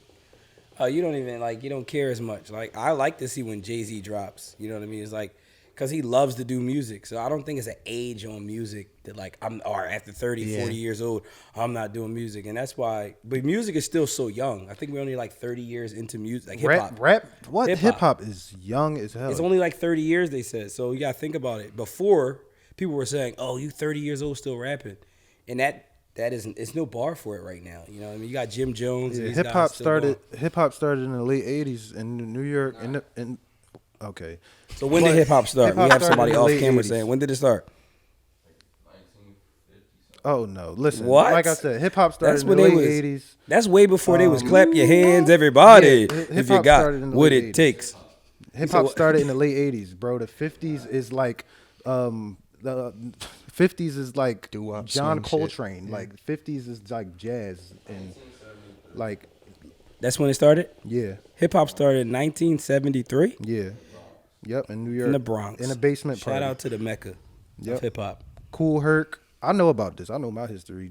Craig I Mack, am not a hip hop historian. Yeah, no, I know my But history. you know, Wallow is a hip hop historian. They say because he was in jail for 20 years and he had time to research. He listened to every song in the world. He had nothing but time. I mean, 20 years you could listen to the whole hip hop. That's everybody. the beautiful thing about nothing's beautiful. Whoa.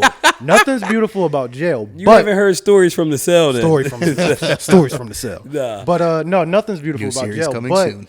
The thing jail gives you is time to do something. To learn, to educate. So I get very upset when I hear about somebody doing anything more than 5 years and they coming out and they're not like a different type of individual. Oh my God! Right, they come home. Yeah, they come home trying to do the same shit. Right back, bro. You had 5 years in there, literally 23 and 1. And you've been in your cell researching, doing whatever, and they give you the opportunity in jail to say, all right, you want to go and spend your time in the library? You want to go spend your time reading books or taking a class? Like, they'll let you do those things. Yeah, shout out to my Uncle Man. That's all he does. He been in jail since 82 or 83 or something, yeah.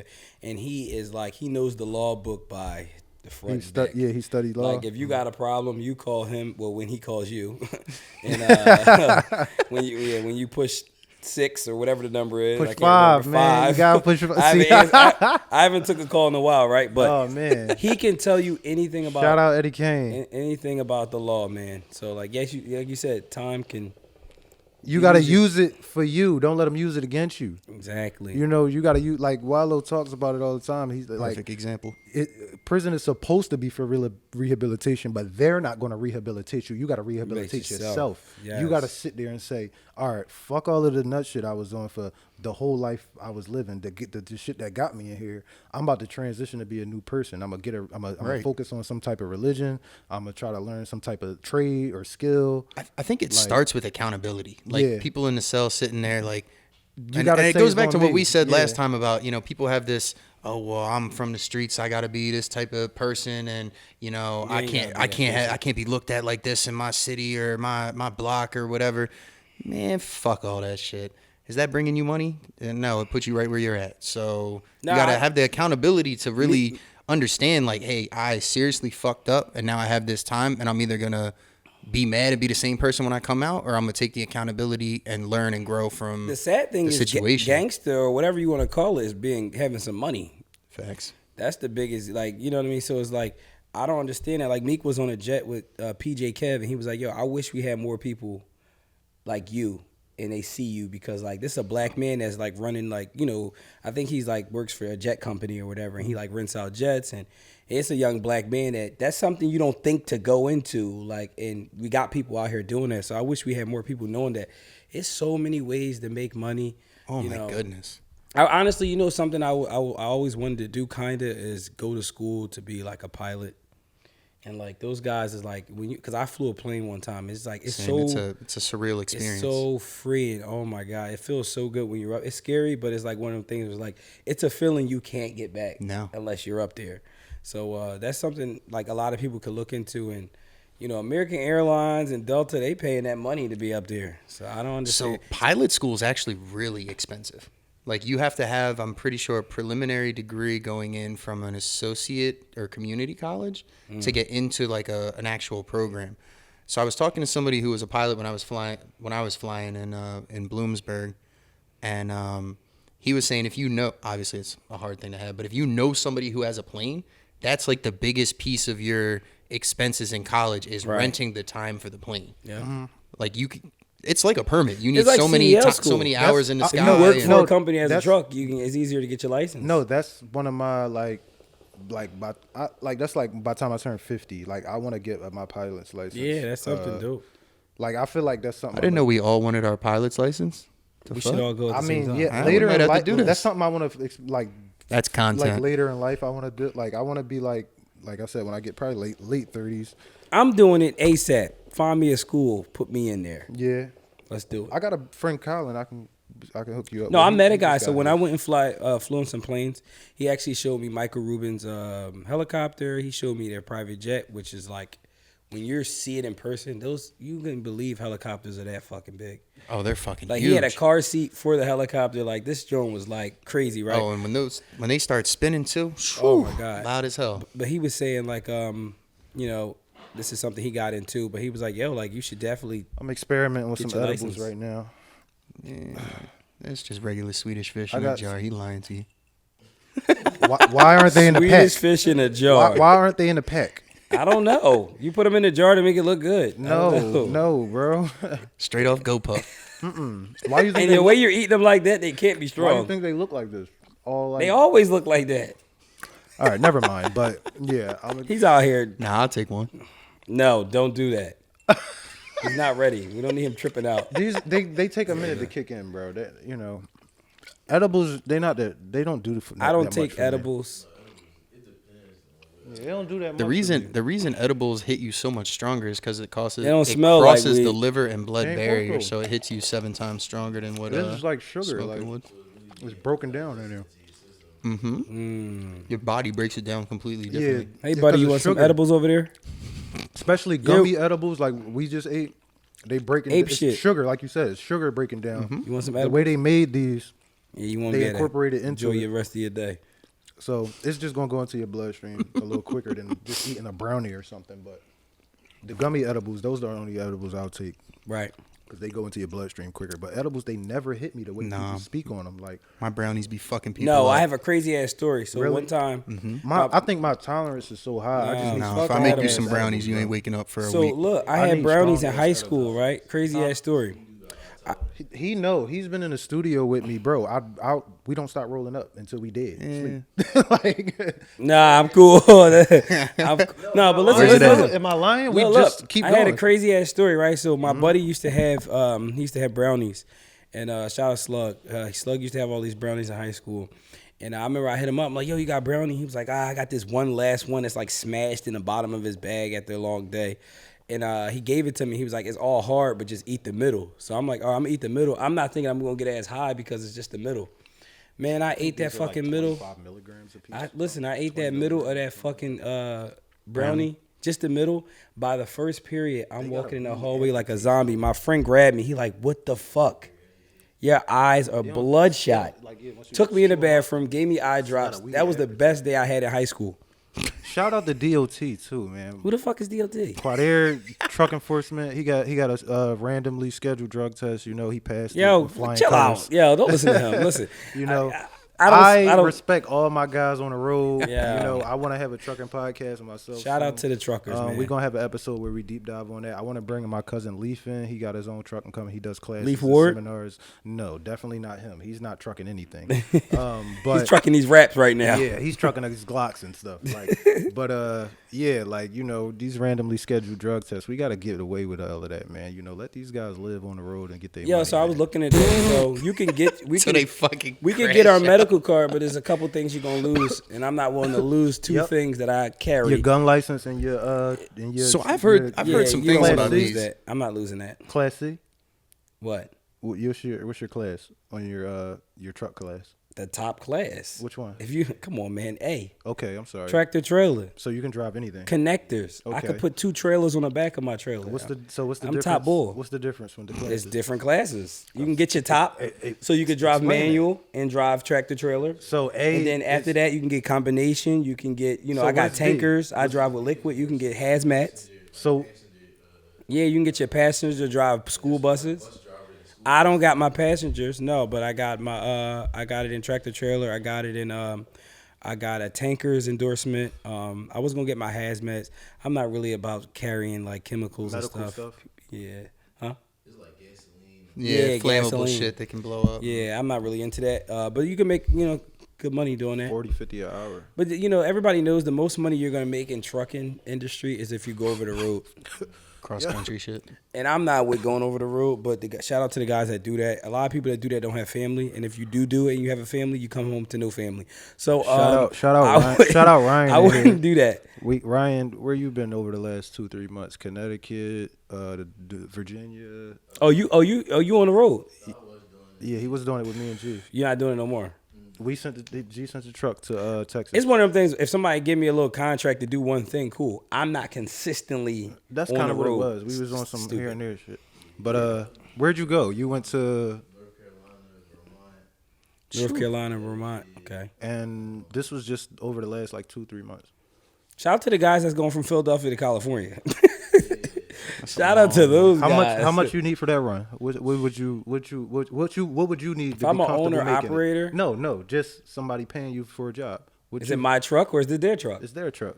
They want you to do a run. What would you feel comfortable doing that run? California and back. If we're adding all the money, I would need to stop. No deadhead. You drive over there and they fly back. And fly back? Yeah. For me personally, I'll do it for $5,000. Nah, I don't like, bro. I'm saying close. It depends what I'm taking. I go by the load. If I know the load I'm taking is expensive, I'm going up more. $5,000. If I'm carrying a bunch of Rolls Royces that's over $1 million and I'm taking from here to there, or these old school cars that you want a percentage of the load. Yeah, of the load for sure. They might ship $250,000 over there. Okay. And if that falls or anything happens, you guess what? Who's in trouble? I know we not getting too. We gonna have episodes where we talk on business and stuff like that. I just secured a little. I don't even gonna say little. A Rite Aid contract, snow removal. I'm more so on the. I'm not. CDL trucking is good. It's good money, but it's a lot of work. That's one of them things you get into manage people to do it. Yeah. I don't like to get in trucks and driving them is. It's a rough style of living, yeah. But imagine doing it 20 years ago in the 90s when it wasn't nothing but a radio in your truck and you ain't even have an air conditioner. All they had was heat on them trucks, barely in some of them. But I do pray people stay in those trucks because the reason why is what happens in this how the world works. When people don't want to do a job, they create technology so we don't do it. Oh, they're already working on 20, it. Yeah, in 20 years from now, I remember no truck we drivers. Just can't electric, get in. There's no they truck. They already got the electric driving. No, but the thing is, the electric driven Tesla, it still has to be an operator inside of it. But he's not driving. He's not just leaving that joint to go by itself. He's just there. It's like a pilot. He's like planes fly themselves. He's like the helper, just not driving. He's the troubleshooter. Yeah, something happens. You know what I thought was crazy was my friend, his dad and him actually started a trucking thing, and they were going cross country and stuff. And you have to stay at all these rest stops and whatever, and you stay with you sleep in your truck. With a lot lizard. We're coming up on 6 minutes, so we're going to have to close this out soon. But what was astonishing to me was he was trying to figure out, like, is there some type of special license like I can get so I can like be armed this whole time? Because like I'm carrying cargo. Can't be. I thought you can't be armed. You still can't carry through. Are you kidding me? No. People get jacked. I'm well aware. That's why you going to New York? What you mean? With a gun. Okay, I know your license. I know your license to carry isn't transferable. You're saying you wish it was something in place. No. I'm not saying that. He was just like trying to figure out and like talk to the sheriff's department.